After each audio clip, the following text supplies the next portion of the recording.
How's your new job, Steve? I can't talk about that. You can't talk about that? So just to kind of tell you, I would say I'm very, very grateful to Kabir and Steve to be here.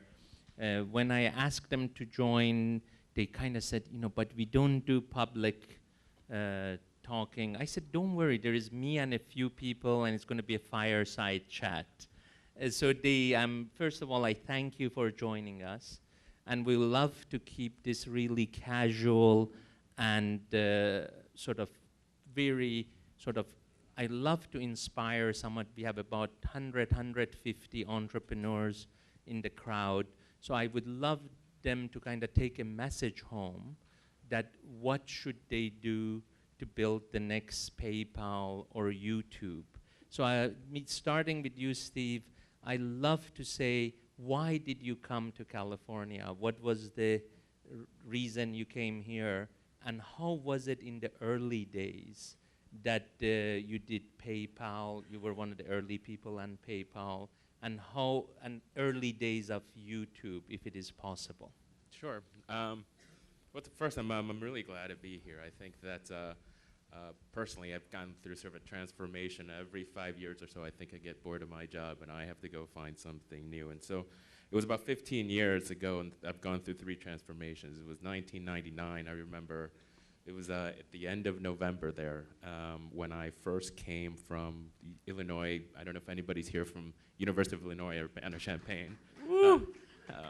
It's supposedly it's the 3rd most popular computer science graduate school in the Bay Area, but it gives the least amount of money back to the university. So, but coming out here at the time, the person that invited me to come out here was Max Levchin, one of the co-founders of PayPal, as well as the 2 first engineers from PayPal at the time. They happened to also go to the same sort of math and science academy high school that I attended back from '96 to until '96. And so when I came out here and on the board the plane, I really wasn't sure what Silicon Valley was like at the time.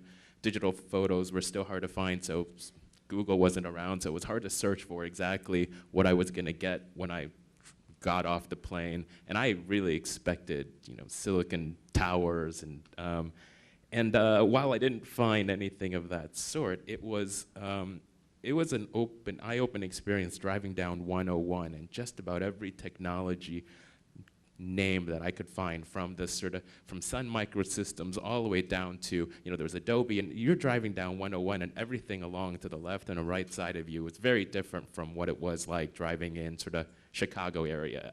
It was everything that I read about, that I was admiring, I was reading about, I was learning about, they all happened to be congregated in this area. And so, I really thought that this is where I want to be. At the time, PayPal was the company that I came out here for, and it was just getting started on Palm Pilots. It was doing PayPal payments on Palm Pilots at the time, and it was an afterthought that since we'd written all this sort of transactional back end to do payments on Palm Pilots, why don't we just add this front-end interface to be able to do it on the web?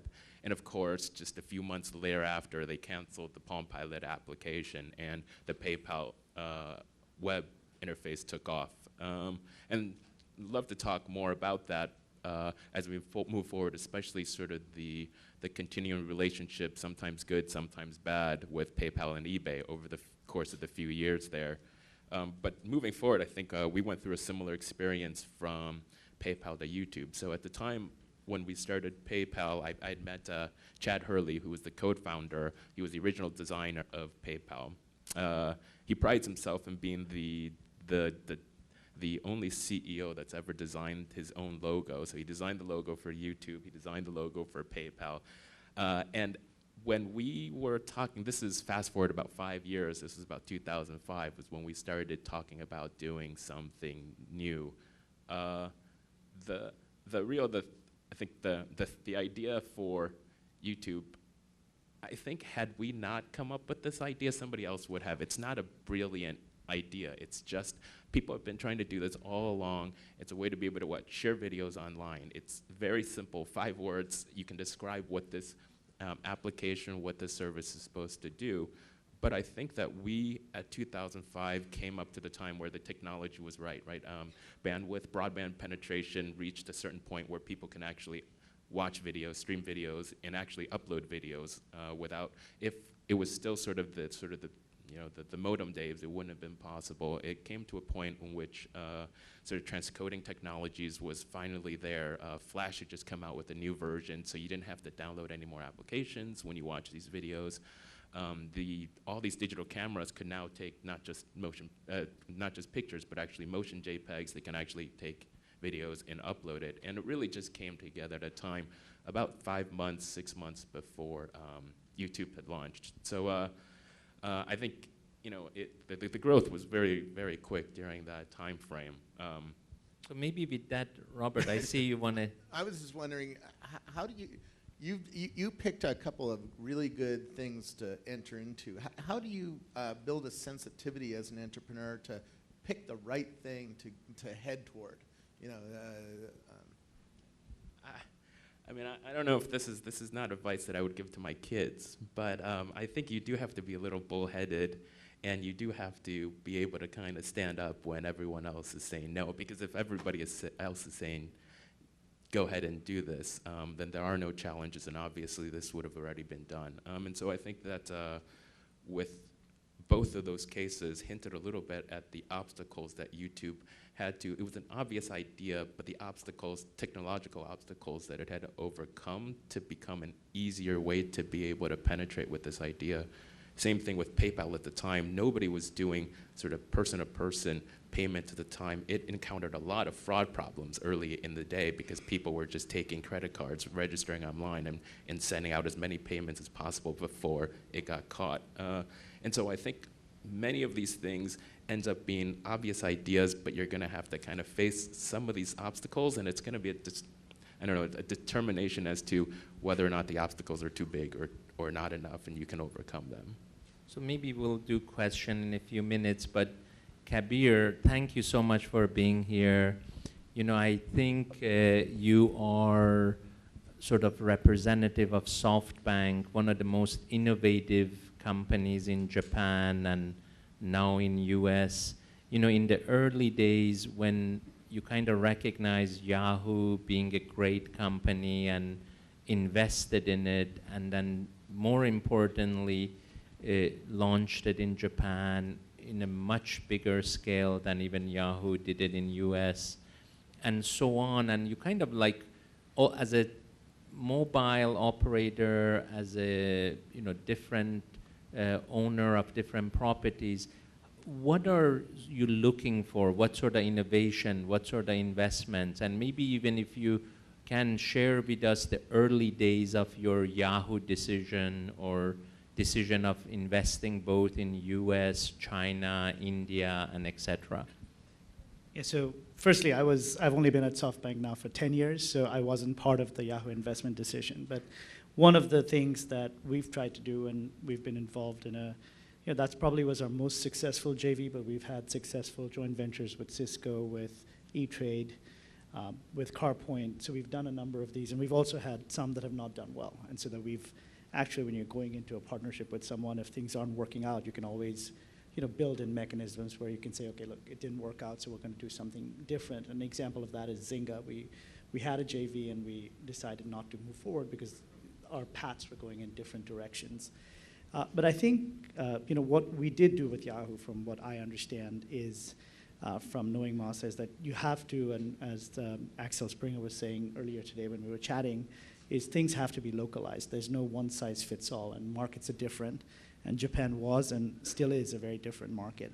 And so even though American companies may have success in, whether it's probably they've had a little bit more success in India because the language barrier hasn't existed, there are significant things that you can localize in markets such as Japan. And I think that's what benefited Yahoo Japan by being completely separate. So as Steve was asking me, a lot of the technologies came from the US for Yahoo, from Yahoo US. So we had license agreements getting the base technology. But a lot of the media stuff was localized to Japan. And even today, I mean, when we look at applications, we're looking for applications that not only can work in the US now because we've got distribution in the US through Sprint, we're really just a distribution mechanism for content, if you will, across Japan, across the US, and with our newest acquisition, Brightstar, really across the world. And so what we want to do is find applications that can work across the world, but also that may be very good in certain selected local markets. So Clash of Clans, and we had talked about that, and that's an example of an application that is pretty universal in its appeal. I was at Google this morning talking to the Glass team, and they're really thinking about a future where the content is going to get delivered to you at the right time, at the right place.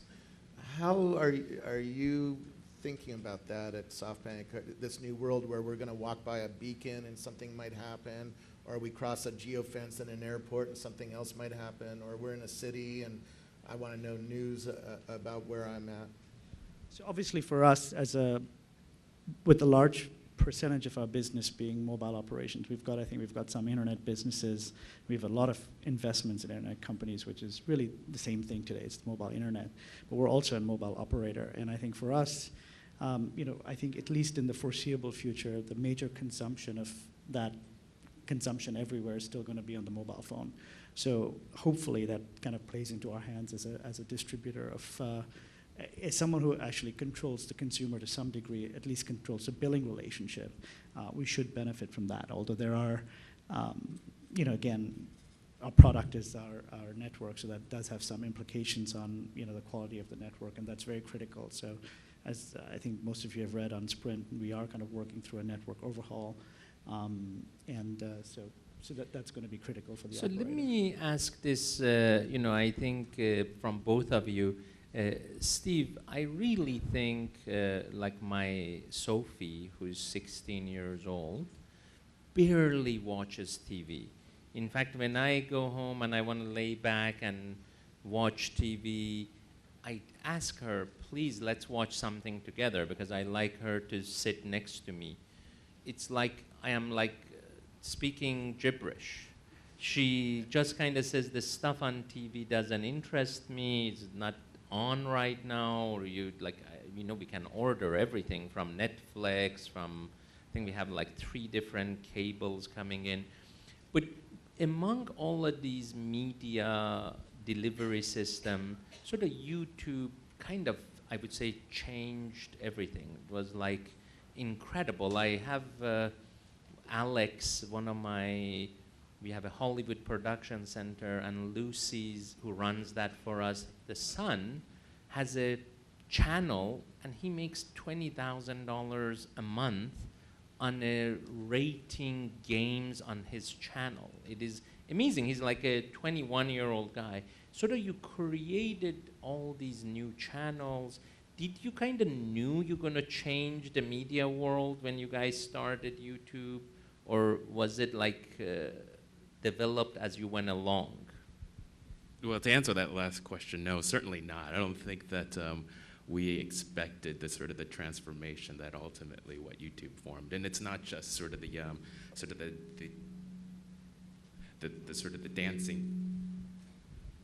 Okay, now let's try it. Yeah. It's not just the videos of sort of girls dancing in their bedrooms, or baby pictures, or sort of pet videos. I mean, it's transformed the world in changing political sort of elections. It's changed the world in being able to get content out that would have been really, content from Africa. That's the only distribution platform they actually have access to, is to be able to upload it directly from the area that something happens, put it onto YouTube, and all of a sudden it becomes globally accessible, right? I mean, I think that really kind of transforms this idea that it's now about the content and it's not about the distribution platform. It's that if you have good content, the community, the general public, the internet will decide if it's something worth watching and ultimately worth sharing. I left YouTube back in 2008, 2009. At that time already, on a minute-by-minute basis, it was receiving over 17 hours of content, right? And so I'm sure it's gotten much more than that since then, but even when you kind of try to think about how do you actually just make sense out of all this content that's being uploaded on a minute-by-minute basis, even if you were a passionate, loyal fan of YouTube, you couldn't watch through 2 minutes of content that's being uploaded if you watched every single minute of your day. And so the smartest team at the time when I was at YouTube was actually the sort of this recommendations team, the recommendations, the suggestions, the related videos team, which is what shows up on that right side of the video. And they have two tasks. One of them is to be able to sort of find the island of content that you're watching right now and try to recommend other pieces of related content that you haven't seen before that you may be interested in. But there's another piece of it which was not just, it's related but not the same type of content. So you may know that people that are playing tennis may be interested in watching highlights of golf videos, you know, and so if that's a connection that we've seen and observed over behavioral patterns of users, then they automatically detect that, and starting over a period of time, it transforms this sort of recommendation to surface more and more of these videos. And I think that's gonna be really the future, right? You have ESPN right now saying with the World Cup, and that's just one channel or 5 channels, 10 channels, but all the people there right now with actual digital cameras, or more importantly, iPhones and Android phones, they can actually take videos and be streaming this. How do you actually connect the people that are interested in watching the content they want to watch with the people that's creating it? And it's a difficult problem to solve. There's a new competition in that area. Mobley, I was in Tel Aviv, and I met with the CEO, and they started running around like their head was cut off. They had 170,000 comments on one post in 4 minutes. And they're doing live video. It's sort of like a merge of Instagram with YouTube. It's incredible what these young stars are building on the internet, and not just with YouTube, right? Are you watching the new competition? Because there's a Hang With, there's a You Now, there's a Mobley. There's several of these live streaming video off of the mobile phone that are building new kinds of stars. I mean, I think it's a really interesting time. I mean, just I would throw the question back as to, from the user's perspective, if I want to right now, after we get off the stage, and say, what's happening right now in Brazil? What's happening right now with the latest sort of World Cup highlights? Where do I go? And it's not exactly obvious right now, you know, where that is. And there may be a lot of sort of small verticals and small apps that are supposed to be focusing on these one-off things, but I would hate to have to load up, you know, one specific app for every interest that I have. How is SoftBank looking at this new world of media? You know, YouTube has happened, that's not going away. Facebook has happened, that's not going away. Where are you guys going? Yeah, I think maybe I have a little bit of a contrarian perspective, and I think we absolutely agree with Steve and you that there's going to be a lot more consumption of media that's going to be very highly personalized. So you need this proliferation of channels that you can actually either search for or preload, or you can have a place where you can go that you can intelligently search for what you want to do, or a recommendation engine.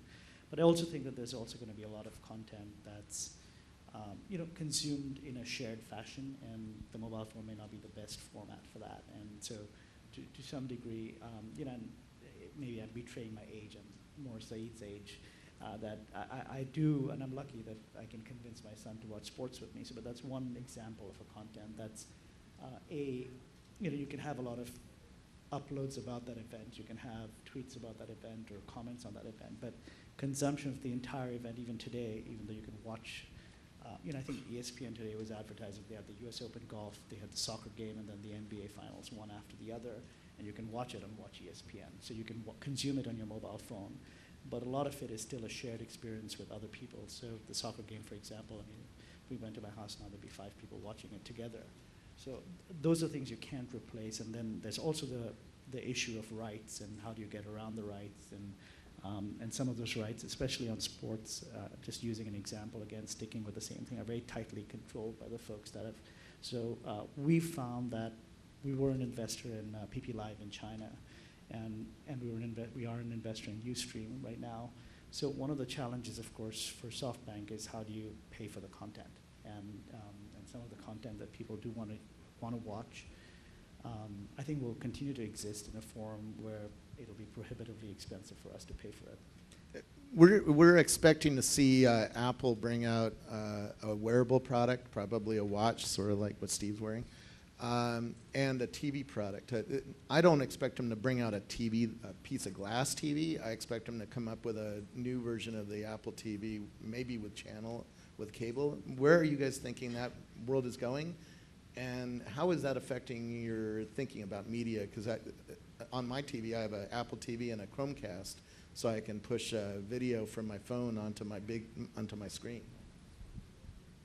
Yeah, same thing. The theater, in my house, there's the Apple TV and the Chromecast. And I think over the last couple of years, I've just played around at so many different types of media servers, media technologies, different places to be able to host this content locally and trying to distribute it as kind of a central matrix to the rest of the house, and nothing has worked as well as those two devices, the Apple TV and the Chromecast.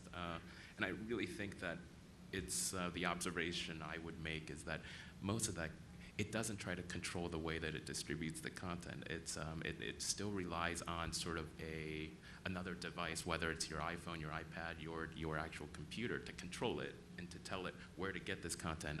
With Apple TV, there's no hard drive on that machine or that device. You're still streaming content from Netflix, you're streaming content from iTunes, from the music store, so on.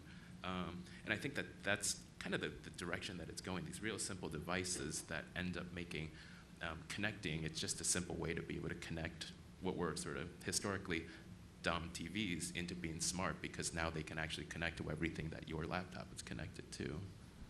And I honestly think that the biggest impediment to all of that is broadband speeds coming to the home, and I think that's one of the things that we've been quite passionate about, is figuring out a way to improve broadband speeds to your home. And I think if you can, then you can begin to consolidate all your viewing into whether it's one box or one access point, and taking it to the extreme and saying that broadband speeds were unlimited and you got content the same way that you got over cable today. You could figure out a way eventually, if IP rights owners can monetize the same way they can on the internet as they can on TV, you could get those rights. I mean, Google or Apple would have the rights to the NFL or something. So I don't think the paying and it doesn't really matter who controls the rights to it. They come up for auction every few years. So it's really a question of how do you monetize for that, and then you can pay for the thing. But I really think if we can get faster broadband, we can have this ultimate vision that makes it easier for the consumer. Because you're absolutely right. Today I have a Chromecast, so some of the stuff that I want to watch from my computer or from the internet goes on there. And then I've got cable and I've got the local broadcast channels, but it all comes from different places. And I think the vision ultimately is to converge into one. I believe that in the future, my kids are not going to own media the way I owned a CD collection when I was a kid, right? I have Spotify now and so on. YouTube has become a real key place to listen to music, which is sort of counterintuitive, right? You would think video is not the best place to go and listen to new music, but it really is. How do you see the music world play out, and how are you going to approach that in your jobs? Well, I think maybe one example I would make is sort of last weekend, the finals of the French Open, and of course it's happening at 6 a.m. Pacific time, so you have to record it, and of course you don't wake up at 6 o'clock? I'm still up at 6 o'clock. No, but this iPhone notification already tells you who won before you have a chance to go. So you have no control over that. It already tells you, like, well, then there's no point in watching this content. Yeah, Google now asks me all my favorite World Cup teams, and it automatically tells me the scores, right? And it's just disable your push notifications. No, the whole point of it is to know the score before Saeed tells me. So no, I mean I think it's still just this really interesting time, right? To be able to get this thing exactly right. It's difficult to get the content for people to the people at the time they want it, and I think that's what YouTube has evolved into. To be honest, the quality of the audio on YouTube is nowhere close to what you would get on your CD. And I think everybody knows that. Or on Spotify. On Spotify, if you didn't know this, you can go into settings and cache the music to your local phone, and you can change it to, I think, 300 kilobits per second, which is really much better quality than the normal download. Oh, and this is audio. I mean, video is even more obvious. The quality, the content that you're going to be able to get consistently on your HD TV is going to be much higher when it's coming from an HD source. But why is it that still video gets so much viewers from online sort of rendering like YouTube? And I think that it's sort of misestimate of the ability to be able to watch content whenever you're ready to watch content. You don't have to know in advance that there's something that I want to record tomorrow. I have to know in advance to actually program it to do this. If you somehow miss that on YouTube, you can still go on there and you can type in whatever you wanted to watch, whatever you missed, and you can watch that entire show, no matter how many DirecTV boxes, how much money you're paying to them every month. If you've missed it, you've missed it, and there's no way to go back to it. And so I think that that very fact, people are willing to sacrifice audio quality, video quality, the fact that they can't sit at their sofa, they have to sit in front of a laptop or a computer just to be able to watch the content they want to watch at the time they want to watch it. Ask a question. I remember when we had lunch together, you kind of said, Google backing was sort of incredible because of the funding, because of their knowledge, etc., to build YouTube. And I think, again, Google did the same thing with Andy Rubin and Android. And do you think, generally is... you need the backing of Facebook, big corporation. I have a lot of startups and there is a lot of telcos in the room. It's sort of, to get critical mass is really hard.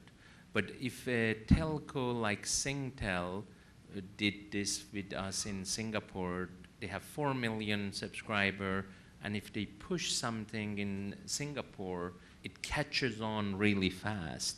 So I kind of want to see that if there is still a challenge of the chicken or the egg for a startup, and partnering with a big telco or partnering with somebody who has, like Facebook this morning said 1 billion user, it sort of can jumpstart anything. Where do you guys think the startup should go? Is it sort of grassroots growth, or really you should partner with a telco or a Google or a Facebook?